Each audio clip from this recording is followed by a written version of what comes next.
What's going on? Phil for Pitbull Exposed, back with Adam Short. Today's episode, we're going to be sharing with you guys 5 insightful tips on how to build bigger arms, so stay tuned. Okay, so the first tip on the list, and this bears repeating, I know you guys hear it a lot, is that if you want to get bigger arms, you have to actually isolate your arms. Now, I know you're going to hear a lot of minimalists who are saying that you should just do close grip bench, dips, and pull-ups, and although these are great lifts, especially if you're a novice, these are not going to be enough to maximize growth, especially if you don't have good genetics, if you're an intermediate or if you're an advanced lifter. So just to get that laid out. So the second tip is that a lot of individuals think they're actually doing a curl when they're not.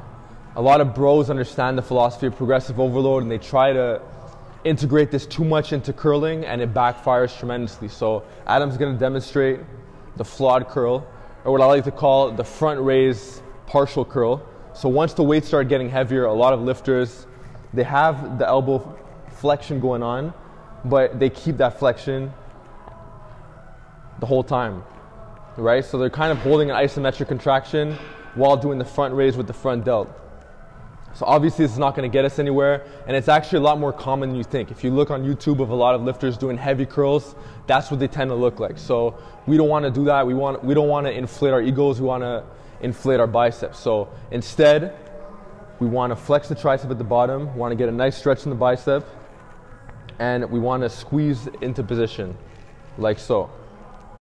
Another very big and common mistake that a lot of lifters make is that they jerk the weight up as opposed to squeezing the weight into position. And a lot of lifters are very guilty of this, a lot more than you may think. So when it comes to progressive overload and trying to lift heavier, it's easy to get caught up into this trap. So Adam's going to demonstrate what many lifters tend to do. So they kind of do like a reverse grip clean, if that makes any sense. Right? So what we want to do instead is we want to squeeze the biceps into position. It's kind of like when you're doing something like a hip thrust or a deadlift and you squeeze the glutes into position. You can notice that Adam's squeezing the bar into position, right? And even when he reaches the top and he pauses, he's bringing his forearms into the biceps isometrically. Another way to get more out of your bicep and tricep isolation work while simultaneously saving time is by supersetting both together. So a great example is that Adam would do a reverse curl, do a couple reps, and he'd go to failure, get like maybe 12 reps or so, and then right away with no rest, he would get into something like an overhead extension.